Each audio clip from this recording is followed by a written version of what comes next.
I had 5 no scans. This is kind of going like when eBay Standard Envelope first started years ago.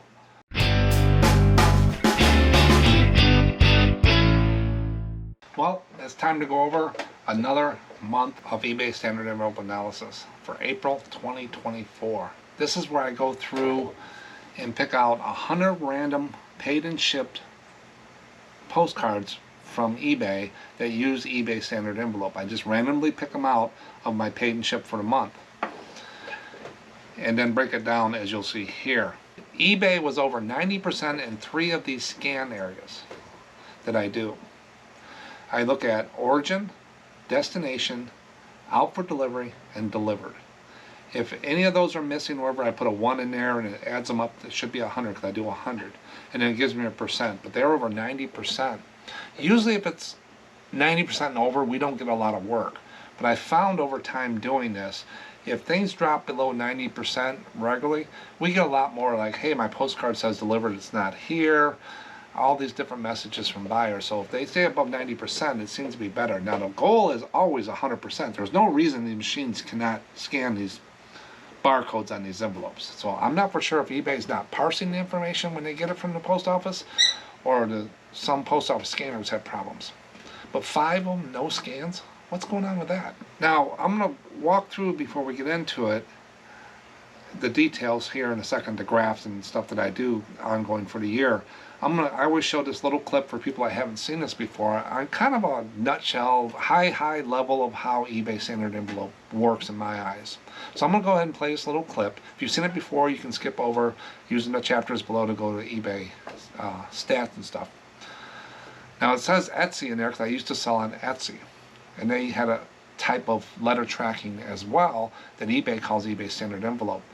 This isn't something that eBay thought up. It's a tool, a product, a service provided by the post office that eBay coined eBay Standard Envelope, and they modified it. It's a barcode that goes on every mailing, and the post office can keep track of it a little bit. It's not as robust as package tracking.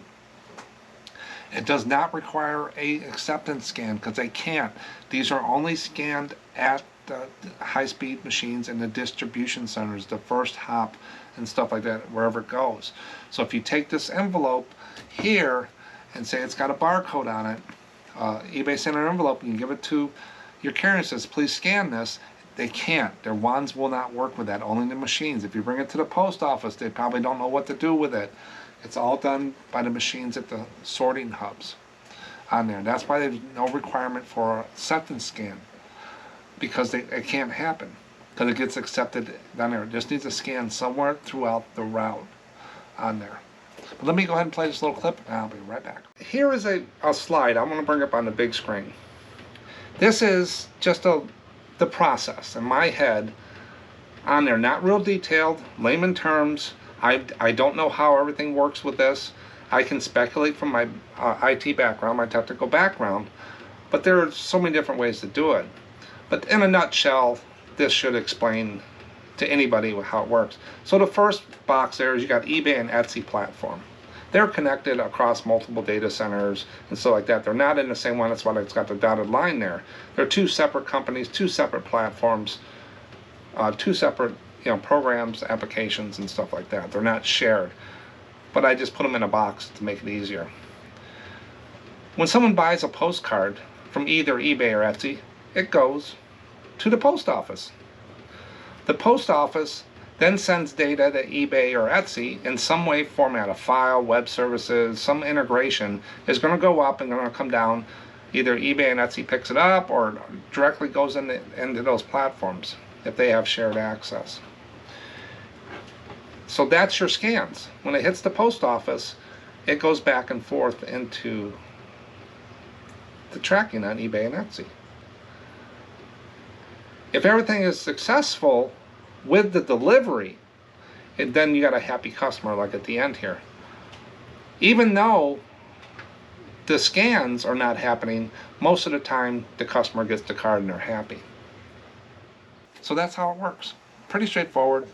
Goes in, gets scanned, information goes to eBay, eBay parses it, post office sends some more, and it should scan through every hop as it goes. So either, I said, eBay is not parsing the information correctly when they get it, or the post office is not scanning correctly. But I tracked 100 mailings for April 2024, and here's the chart. Now I'm going to walk through some of the columns here real quick, just as a breakdown for the people that haven't seen this. The red on here is basically anything. If I created 4 labels for California, and any of the scans was 3 and below, it's going to turn red. So you notice there's a lot of red on this one. Actually, this is down a little bit. But that's all the different ones, and I do track the state it's going to. So let's walk across the columns real quick. First one is state. So that's the destination state. Even on the no scans, I know where I sent it to, so I picked that out. And you can see, I've sent 8 to Illinois, 11 to Pennsylvania, and stuff like that. So if there's a problem, I can see. Like 11 to Pennsylvania, and there's only 1 issue with Oregon scan, that's not too bad. That's pretty good for Pennsylvania. But label is the next one. Label, I create the labels. I have full control. That's my control. There's 100 labels and 100 always there. So that's my control. I created 100 labels and put them on an envelope and put it in the mailbox. I know I did that. Next one is origin. That's the first hop from when it leaves your local post office to the sorting center. That's where it's going to get scanned in the evening that night. If you put it in the mailbox by, say, noon, that night it's probably going to get scanned at your origin. It's going to say origin. Then you're going to have your destination. Anywhere in the route where it says destination, you're going to get a scan. It lets the people know things are moving. So I look for that. And then delivery is out for delivery. I just shorten it to make the header shorter.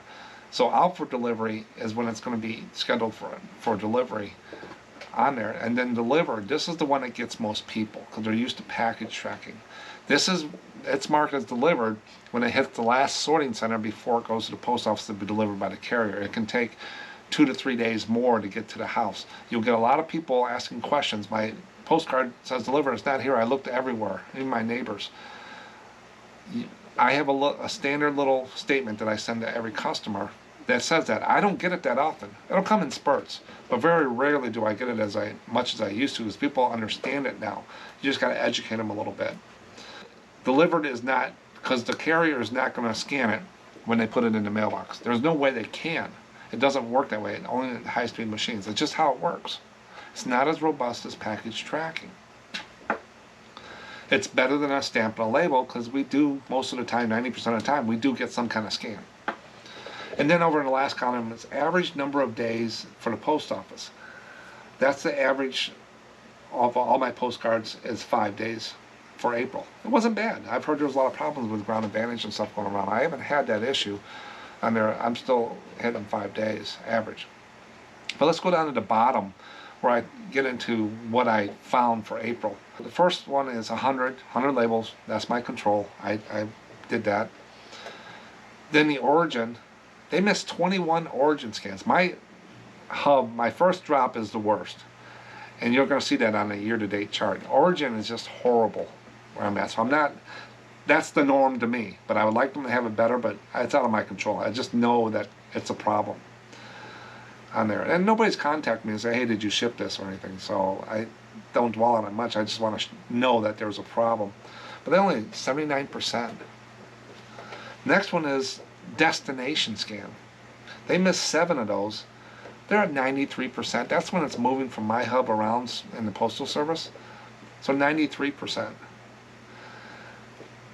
Then out for delivery, they missed 9. How do you miss 21, miss 7, miss 9? It doesn't make sense to me how a machine can do that. So I think they're a little bit on eBay's part and the post office or whatever. 91%. And then the all-important delivered, they missed 10. That's the important one.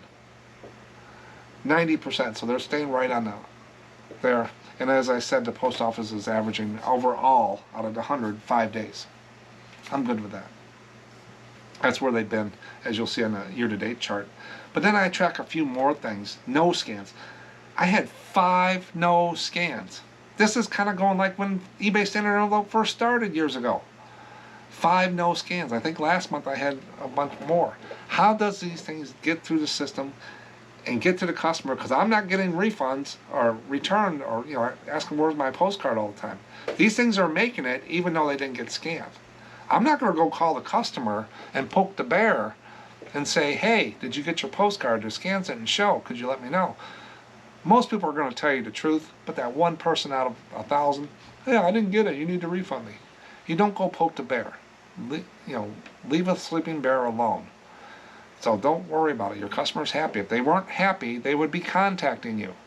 A lot of people dwell too much on that, but I had 5 no scans, but I didn't get any requests. Request is the next one. That's where, hey, I didn't see a scan, or it says delivered. Any message. I didn't get any of those in April. So I wasn't dealing with any of it. So I'm not worried about the 5 no scan. I don't like it. It should get scanned. It didn't cause me any extra work. Then I had 1 refund. It just didn't make it. And I couldn't really, this customer was straight to the point. He put a case in, didn't receive the item. It was like 11 days. Usually I can push them a couple days. You don't want to say, oh, it'll be there in 2 weeks, because it'll trigger the people. You don't want to trigger people. So I say, hey, can we give it until, if they put it in on Monday, hey, can we give it until Thursday and I'll contact you? Or let me know if it shows up. I can tweak them along for a couple more days. But if you say like 2 weeks, that might trigger them and they'll say, no way. This guy put a case in and he just put a note in there that says, too long. And I'm saying, okay, this guy's not going to be able to budge. It's only a $4.75 card. I went ahead and refunded him. I saved it. When 30 days comes, 90 days, I'll put a claim in for it and get my money back. But I kind of knew that guy wasn't going to budge. He already said too long, and he was right. It is too long sometimes. So I had 1 refund. But I also put 2 claims in I had scheduled. The time came that I can put it in, and we'll talk about that in a second. But I got $22.50 back. Both were approved within 24, 48 hours. One was a $17.75 card. Remember, it has to be $20 and under for standard insurance, eBay standard envelope insurance, and it can't be more than $50 for the whole order. Each item can be only $20 and under. So you want to be careful of that. This was $17.75. I got that back, and I got another one that I put in there. It was approved right away. Nope, I've never had one not approved yet. And then missed pickups. I put that on there because one time I went out to my mailbox the next day and my postcards were still in the mailbox. The flag was down, but the postcards I never checked. So now I check, making a point to check on there. They had a lot of temps coming in, I think, is what Dana, my regular postcard lady, said might cause that. But she got on them for me because they know I'm one of the bigger guys around the neighborhood that sell stuff. So I track that now, just on a monthly basis. But let's look at year to date. I keep track of all these numbers for things so you don't have to go back and watch all the videos. You can if you want. But eBay, if you look at that blue line, that's the origin. That's mine. That goes to Champaign, Illinois, less than 2 hours south of me. It goes from my post office to the bigger post office in the bigger city, Kankakee, and then it goes to Champaign, is where it goes. And constantly, look at that all year, and they had a big drop last month. They were under 70%, and now they're going up on a little swing again. So how does that happen? I don't know. But then all the other ones are staying above the dotted line, which is 90%. I always say we want to reach 100, but I don't think that's reachable with the way they're doing this and what's happening. So that's why I drew the line, dotted line. Anything under that dotted line causes more work. But the other ones are staying up there, so I'm happy with that. But then you look at the post office year to date. They had a little bump in January, and that was the ice storms and stuff. I have a feeling there. And then it went back down to 5 days. So it's been 5 days. Last year, average for the whole year was 5 days. So if I put a postcard in the mail, it's going to be 5 days to get somebody. Now in Illinois, I've seen them go a little longer or a little shorter. That's where I live, Illinois. 5 days has been there. If I see, I don't think they've ever went up above 6, as long as I've been tracking. I'm fine with that. But remember, you want to check out this video here. I tell people all the time about this because it needs to be used so we don't lose it. But if you send a postcard under $20 out to someone and it's lost or damaged, and they come back and open a case or send you a message, they didn't receive the postcard or it was damaged, have them open a case and put in the notes they didn't receive the card or the card was damaged. If you feel and you approve the refund and you refunded them, it's in the case, save that. This video will walk you through the claim process. I don't think a lot of stuff has changed at all since I've done this video. You just go in and fill out a claim. It has to be 30 days and before 90 days. to do it. It will not let you put it in. If you try to put it in too early or too late, it will tell you. It knows how to read that ESU number. There's some data algorithm in it. I tested that. But you'll get your money back, lost or damaged. But it has to be $20 and under, or $50 for the whole order. But everything I've sent in is approved. But you want to check that out. But I'm going to continue to track this every month and put out this little video. I do it for myself, so I thought I would share, so you guys don't have to do the work. You can kind of see if there's a problem going on. But if you ever have any questions about eBay Standard Envelope, check the help files on eBay, or send me a question. Maybe I can help with that. But it's not as robust as package. It's better than we had with a stamp and a label for years. It's that. If you're concerned about selling a postcard, if you can't afford to lose it, don't list it. But most postcards, 99.9% get there, no problem, stuff like that. But I don't dwell on refunds. That's very low for me. Thanks a lot for watching, and I'll catch you in the next one. Bye.